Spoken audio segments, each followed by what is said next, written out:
All right, thanks everyone. I'm excited to have such a great group here for our afternoon talks. It's really lovely to see so many people excited and also able to find whatever this room is called, quicks, shucks. I've heard a few things. Anyway, congratulations on finding it. So excited to introduce you to our speaker, Wessel Sandtke. Yeah, I'll let him kick off with his presentation about LLMs and literary features.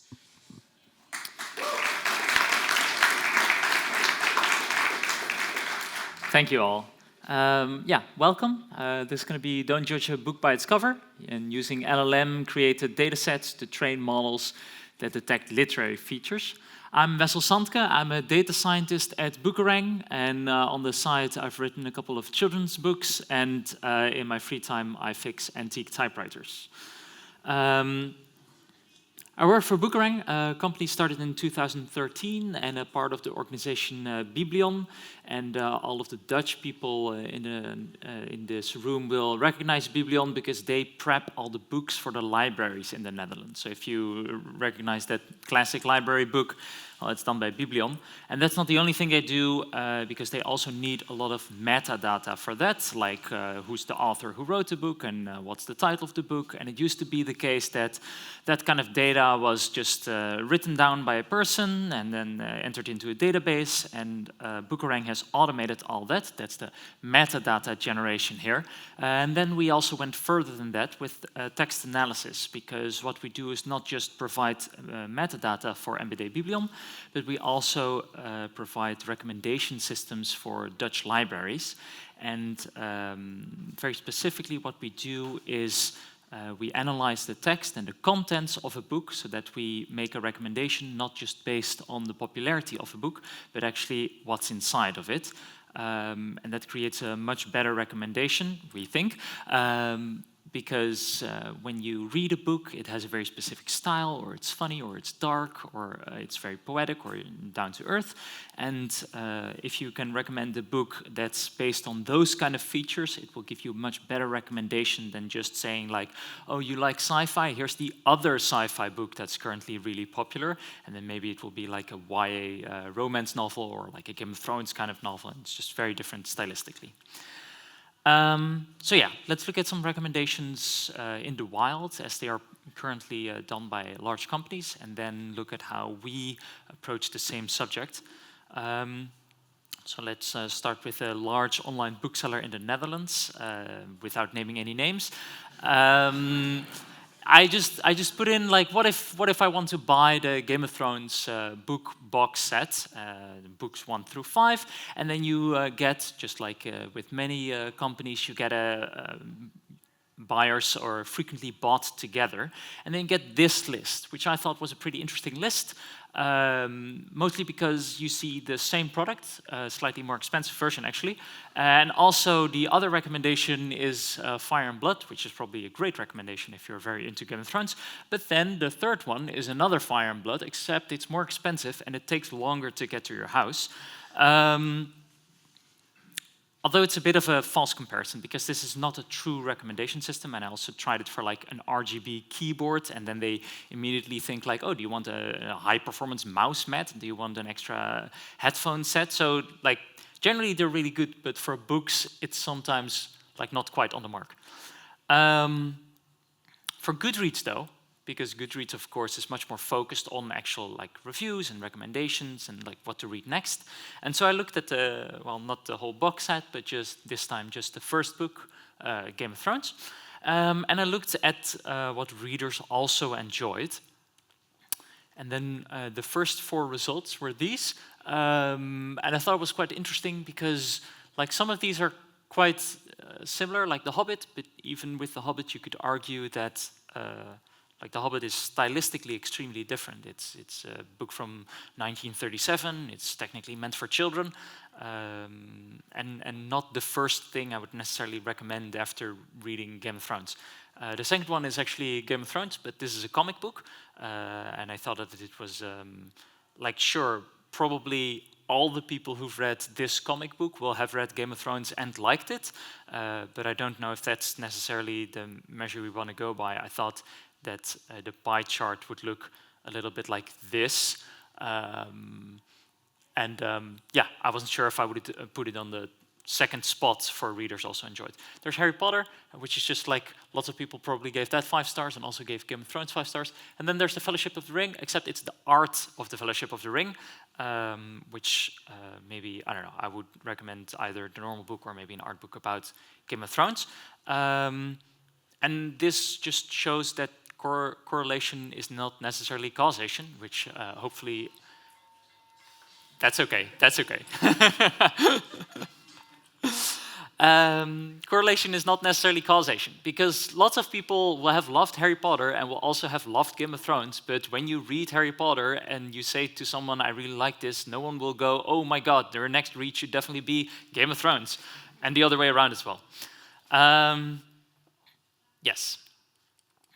And so I also asked ChatGPT, because you kind of have to, and I knew that there were going to be some tough questions if I didn't include this. So I said that I really enjoyed A Night of the Seven Kingdoms, which is Game of Thrones adjacent book, and then it actually recommended some books to me. And what I thought was really interesting was that it immediately went to themes, so like medieval fantasy and chivalry and intricate political intrigue, which is indeed what the book is about.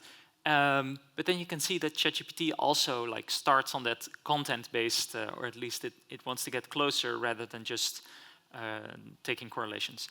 And this is a really nice list of recommendations. All these books, I think, match the first book pretty closely. But there are a few disadvantages, because I think these are great recommendations if you haven't read any fantasy in the last 10 to 20 years. Because these are the most popular fantasy series of the moment. Maybe not the First Law trilogy, but it's still pretty big.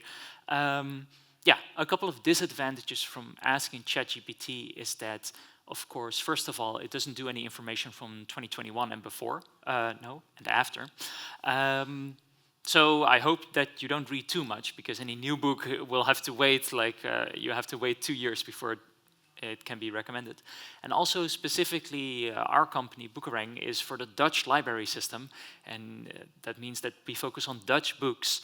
And despite ChatGPT understanding the Dutch language pretty well, the Dutch book database in ChatGPT is more lacking than the English one.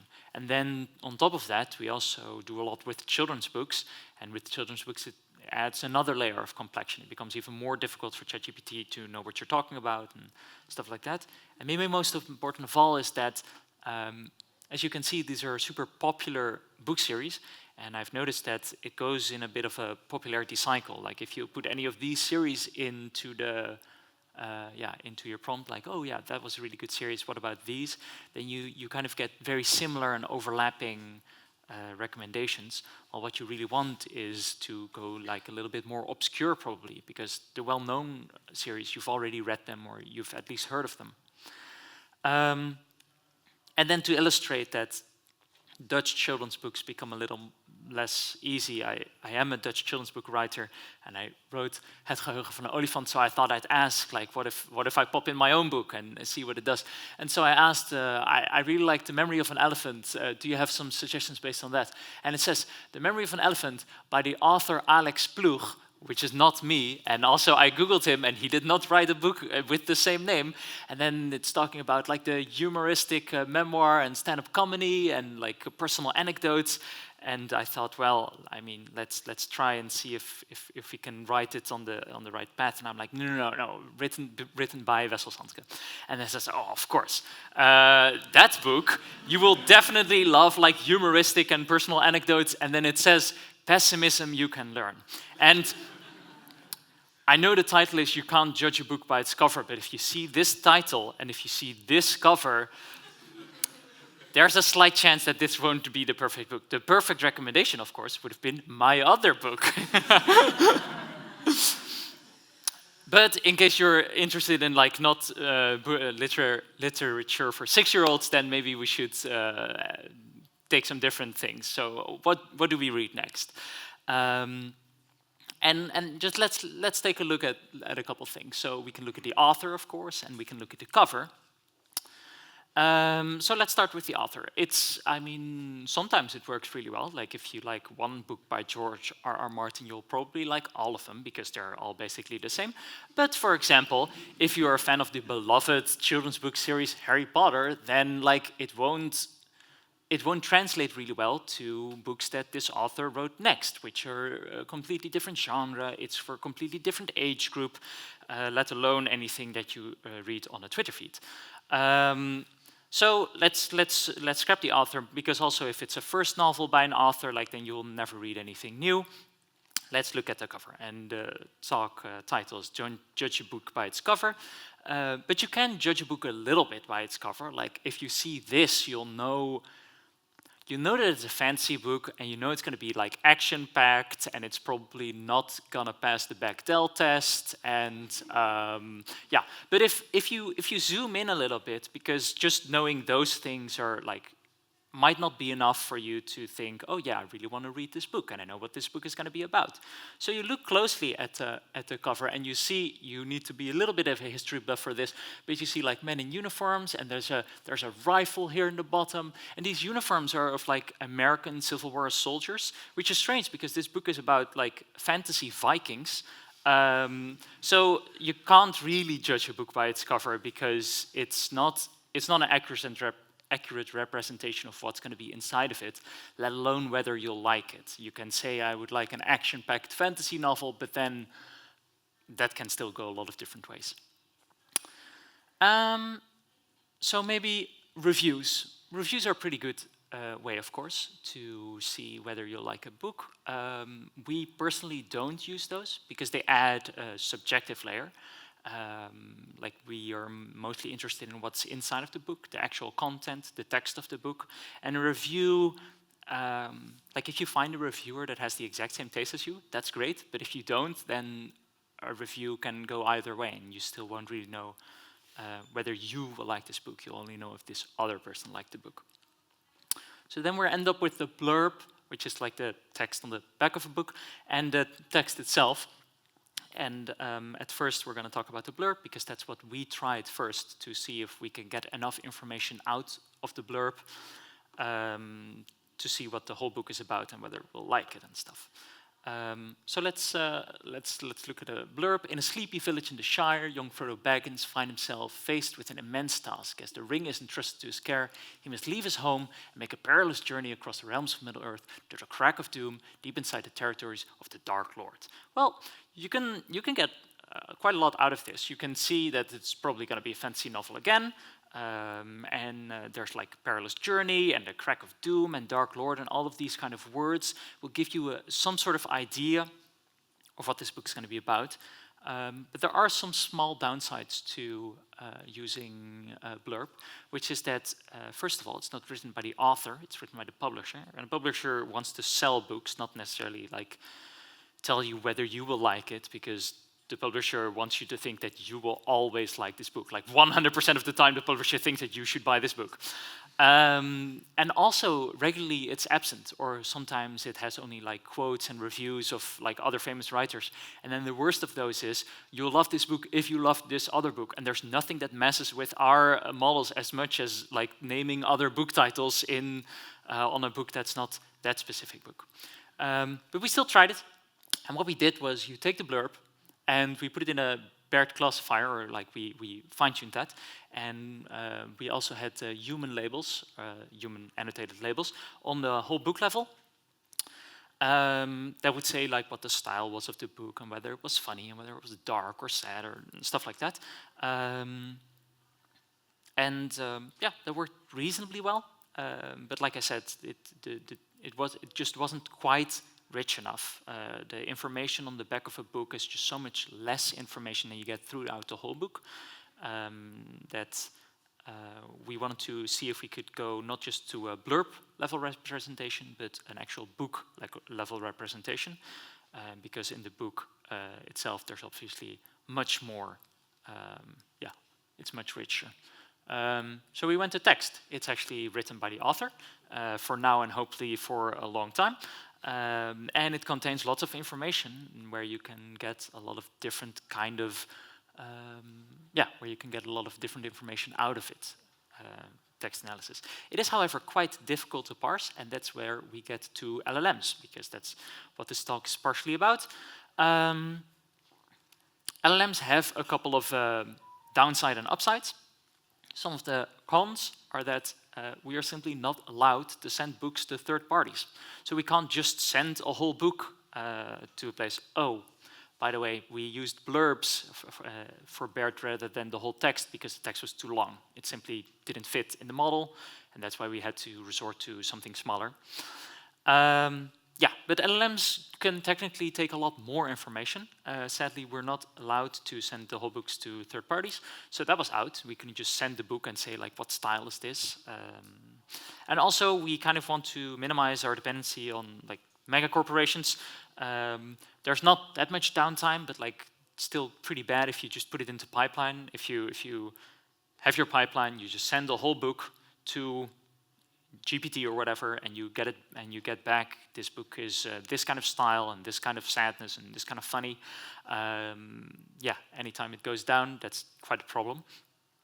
Also, it's not as established as of yet, so the cost might still differ, and you don't want to completely integrate it into your pipeline, and then after a couple months realize, like, oh, they upped the price and they made it tenfold of what it is now. And lastly, the quality. So obviously the quality of GPT is really high, or any other LLM is also really high, but GPT specifically. And the quality will constantly improve with every, like, new model. But maybe you've noticed that over the first few days and months that ChatGPT was out, the quality would actually, like, differ a bit and maybe get a little bit worse. Suddenly you couldn't Google, or you couldn't ask it for, like, violent things, or for things related to sex, or other things that were not as advertiser friendly or not as family friendly.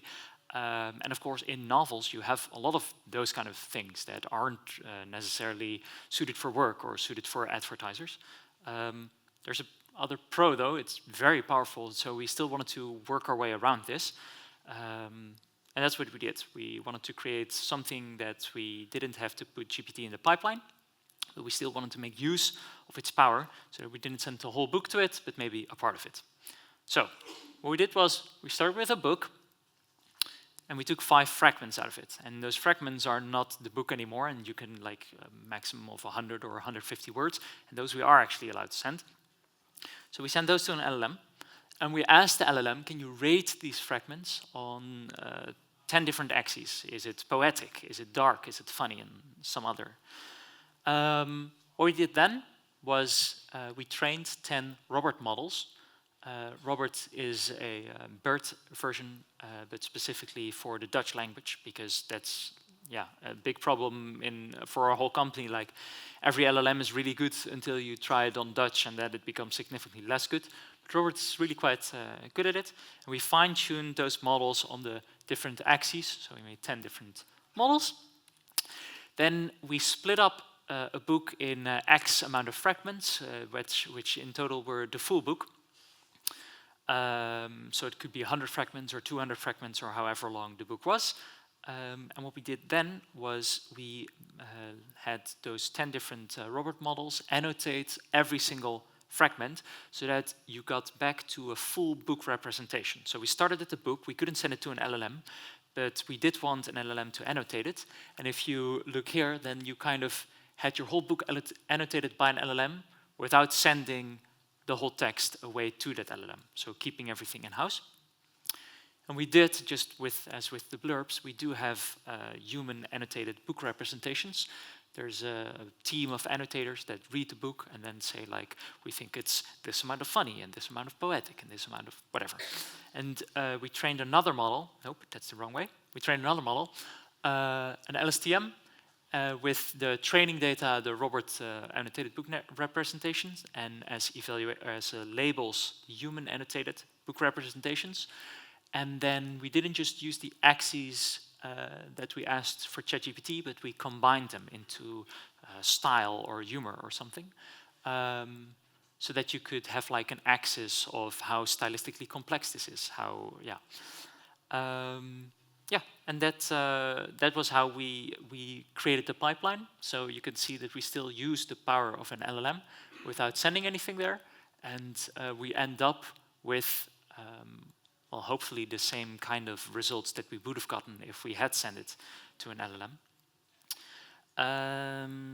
So the results, and this is a little bit disappointing, but they're very difficult to measure because the evaluation sets are mostly based on the blurb representations rather than the full book representations. So we're still working on that. But as far as we can see currently, is that this new pipeline is about just as good as the blurb level representation, with the interesting thing that this model has only been developed for like a couple months, while this blurb level representation has been in the work for years and has been fine-tuned to death. So this does have the potential to be a lot better, especially as new versions of GPT or other LLMs come out, and maybe models that are more focused on the Dutch language. And we heard that GPT-4, for example, doesn't hallucinate that Alex Ploeg wrote my book, and like as soon as you get to those things, then well, everything becomes a lot more accurate and precise. So the advantages of this new approach is that we're not reliant on ChatGPT or any other LLM. The data is kept in-house, which is we're legally obliged, and also for lots of companies very important, because pretty much every company, of course, has some data that they don't really want to send away. This is a way you can do it. And with every new version of an LLM, we can create a new data set, just plug it into the pipeline that we have, let it create a new data set, and with that data set we can train our own new models, and hopefully that will only improve our own models, and thus improve how accurate we are with style and stuff, because more better data means more content-based recommendations, not just saying this is popular, but rather you love the style of this book, the funniness or the sadness or how it was written, and well, then you might love another specific book as well. And that's it. Thank you so much.